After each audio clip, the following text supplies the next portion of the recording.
세무사님, 지금 국세청에서 건물의 기준시가를 발표했는데요. 이게 어떤 내용인가요? 네, 국세청에서는 매년 1월 1일 기준으로 상가, 오피스텔 등 일반 건물에 과세를 하기 위한 기준이 되는 기준시가를 발표하고 있습니다. 올해도 상가 등 건물 240만 호를 조사해서 2025년 1월 1일부터 적용되는 국세청의 오피스텔, 상가 등 일반 건물의 기준시가를 고시했습니다. 차후 국세청에서는 이번에 고시된 기준시가를 바탕으로 상가, 오피스텔 건물의 상속증여세와 양도소득세 과세에 적극적으로 활용될 것으로 예상하고 있습니다. 양도소득세의 경우는 가족 등 특수관계자 거래와 특수관계자 이외 거래로 분류해서 가족 등 특수관계자 거래의 경우는 시가나 시가 인정액의 5% 범위를 벗어날 수가 없습니다.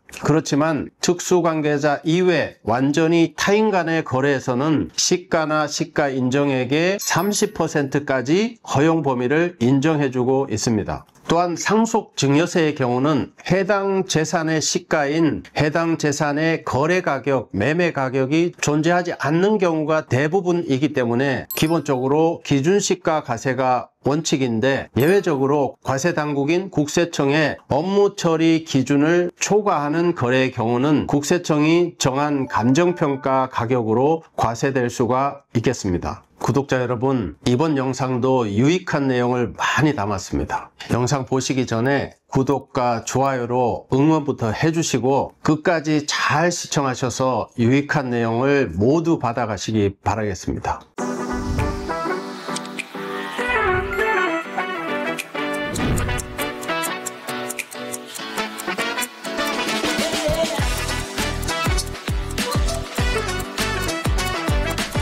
이렇게 되면 국세청에서 정한 기준시가를 중심으로 과세를 하겠네요. 네, 맞습니다. 과세를 하기 위한 기준시가의 의미는 과세당국에서 과세를 하기 위한 기준을 정했다, 이런 의미이기 때문입니다. 이렇게 과세를 하기 위한 기준을 정했고 상가, 오피스텔 등 해당 건물의 거래 가격인 매매 금액은 거의 존재하지 않기 때문에 대부분이 기준시가로 과세할 수밖에 없는 것이 현실입니다. 그렇지만 이렇게 기준시가로 과세를 하더라도 국세청에서 업무 처리 기준으로 정한 금액을 넘어가는 경우에는 국세청이 스스로 감정평가를 해서 감정평가 금액으로 과세를 할 수가 있습니다. 국세청이 정한 업무처리 기준은 작년 24년 말까지는 국세청의 추정가격과 기준시가의 차액이 10억까지였습니다. 그러다가 올해 25년 1월 1일부터는 그 기준이 기존의 10억에서 5억으로 절반으로 줄어들면서 국세청의 감정평가 과세 대상이 상당히 늘어났다고 볼 수가 있겠습니다. 국세청에서는 이렇게 시가를 알 수 없는 오피스텔, 상가 등 일반 건물에 대해서 무려 240만 호를 조사해서 25년 1월 1일부터 적용되는 기준시가를 고시했다고 발표했습니다. 앞으로 상속증여세뿐만 아니라 양도소득세 분야에서도 이번에 정한 25년 1월 1일부터 적용되는 국세청의 고시가격이 과세에 적극적으로 활용될 것으로 예상되고 있습니다. 세무사님, 그러면 국세청에서 정한 기준시가대로 과세를 하니까 건물주가 정한 감정평가 금액은 의미가 없어지는 건가요? 아닙니다. 그렇지만은 않습니다. 기준시가가 발표됐으니까 감정평가 제도가 없어지는 게 아니라 세법에서는 원칙을 시가평가로 정해놓고 있습니다. 여기서 말하는 시가는 당해 부동산의 거래 가격을 시가로 보고 있습니다. 여기서 매매 가격은 일반적으로 알고 계시는 유사매매 사례 가액하고는 완전히 다른 개념입니다. 여기서 말하는 시가의 매매 가격은 해당 부동산, 그 부동산의 매매 가격을 말씀드리는 것입니다. 유사매매 사례 가액은 나의 부동산이 아닌 타인의 부동산인데 나의 부동산과 유사한 부동산, 이 유사성 판단은 기본적으로 전용면적 5%, 기준시가 5% 범위 내에 들어오는 부동산을 유사성이 있는 부동산으로 봐서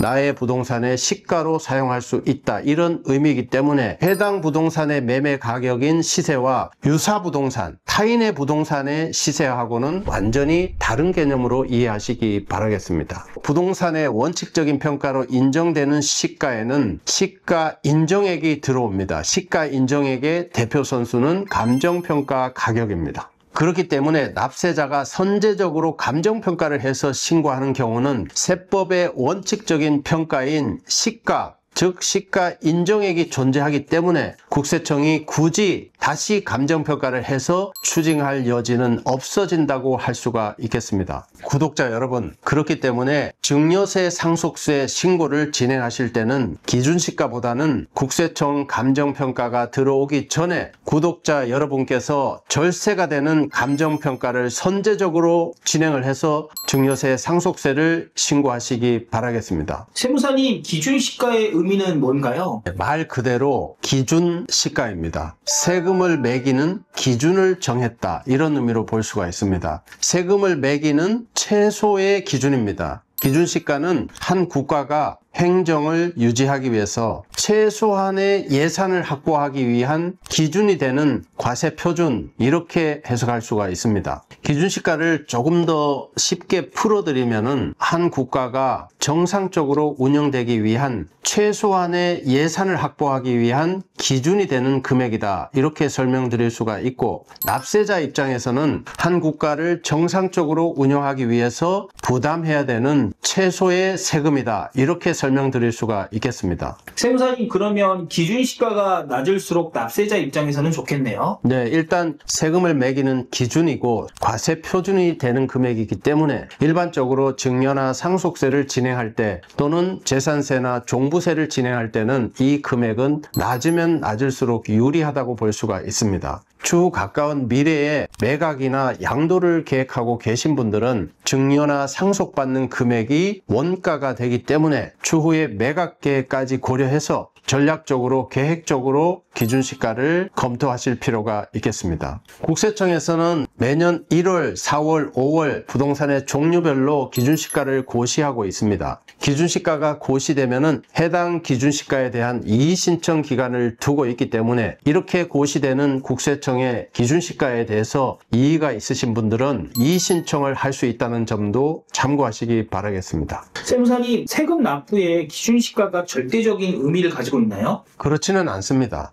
세금을 매기기 위한 최소의 금액을 정해놓은 것이기 때문에 납세자가 시가로 인정되는 감정평가를 선제적으로 진행하는 경우는 기준 이상의 금액을 납부하기 때문에 국세청에서는 감정평가를 인정해주고 있습니다. 이렇듯 기준시가는 한 국가가 최소한의 예산을 확보하기 위한 마지노선, 최소의 기준이기 때문에 납세자 입장에서는 차후에 매각 등 여러 가지 계획을 고려해서 시가로 인정되는 또는 차후에 매각 시에 원가로 인정되는 감정평가를 선제적으로 진행해서 재테크 관리를 효율적으로 활용할 필요가 있겠습니다. 이렇듯 기준시가가 고시되더라도 납세자 입장에서는 시가로 인정되는 감정평가를 선택적으로 활용할 수 있는 여지는 존재합니다. 우리나라처럼 선진국의 문턱에 있는 입장에서는 감정평가 과세가 복지국가로 가기 위한 자금 확보, 예산 확보에서는 유용하게 활용될 수도 있습니다. 그렇지만 세테크나 절세에 관심이 있으신 분들은 기준시가뿐만 아니라 선제적 감정평가를 통해서 본인의 개별 특성에 맞는 세테크나 절세 전략을 설계할 필요가 있겠습니다.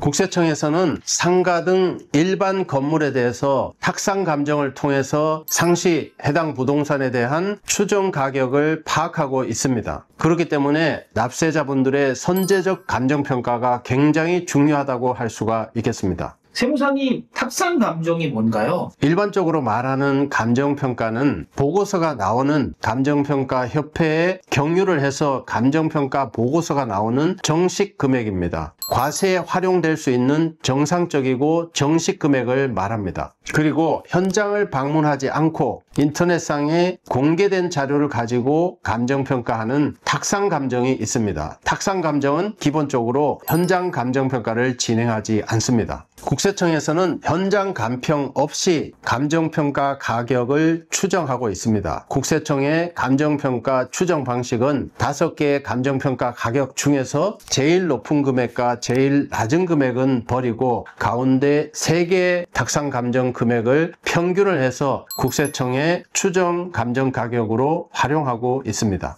이렇듯 국세청이 정한 기준시가는 최저의 금액이고 국세청이 정한 추정 가격은 최고의 금액으로 최대치로 볼 수가 있습니다. 그렇기 때문에 납세자가 국세청이 정한 추정 가격대로 방치를 하게 되면 납세자 입장에서는 해당 개별 부동산의 특성을 충분히 반영할 수가 없어서 많은 세금을 감당할 수밖에 없게 되는 것입니다. 세무사님, 그러면 어떻게 해야 손해를 보지 않고 합당하게 감정평가를 받을 수 있을까요? 납세자분께서 선제적으로 감정평가를 선택하셔서 세테크가 되는 저희 싹풀 절세연구소의 감정평가를 활용하시는 방법이 있겠습니다. 세무사님, 싹풀 절세연구소 감정평가사는 다른 감정평가와는 다른가요? 네, 그렇습니다. 세금에 최적화된 감정평가를 받아야 합니다. 세금에 최적화된 감정평가는 절세가 되는 감정평가입니다. 저희 싹풀 절세연구소에서는 절세가 되는 감정평가를 오랜 기간 연구에 연구를 거듭하고 있습니다. 감정평가를 활용해서 증여세, 상속세, 세테크에 관심 있으신 분들은 2025년 2월 15일 토요일 오후 2시에 실시하는 비공개 세미나에 문을 노크해 주시기 바라겠습니다. 감정평가를 활용하는 세테크 세미나에 관심이 있으신 분들은 고정 댓글에 나가는 구글 링크로 신청서를 보내주시기 바라겠습니다.